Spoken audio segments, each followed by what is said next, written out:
உட்கார்ந்து கிட்டத்தட்ட 1.5 வருடங்கள் அந்த ஆராய்ச்சியில் ஈடுபட்டு ஆராய்ச்சி பண்ணிருக்கிறார்.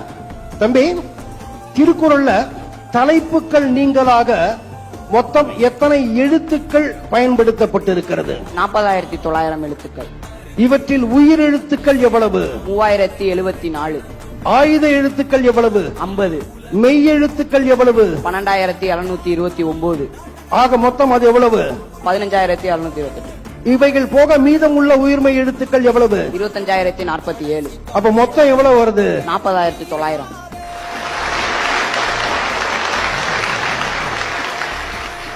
உயிரெழுத்துக்களில் அதிகமாக வரும் எழுத்து எது? ஆ 802 முறை வந்துள்ளது. 802 முறை. ரைட். உயிரெழுத்துக்களில் குறைவாக வரும் எழுத்து எது? ஐ 16 முறை வந்துள்ளது. திருக்குறளில் பயன்படுத்தப்படாத எழுத்து எது? ஔ. வள்ளுவர் பயன்படுத்தலையா? அதுக்கு பதிலாக ஆ யு என்றுதான் பயன்படுத்துகிறார். ஔன்னு பயன்படுத்தாம ஆ யுன்னு பயன்படுத்தி இருக்கிறார்.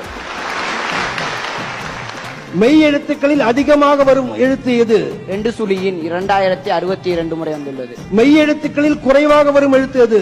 யு 37 முறை வந்துள்ளது. குறள்களிலேயே மிகவும் பெரிய குறள் எதில் இருக்கிறது?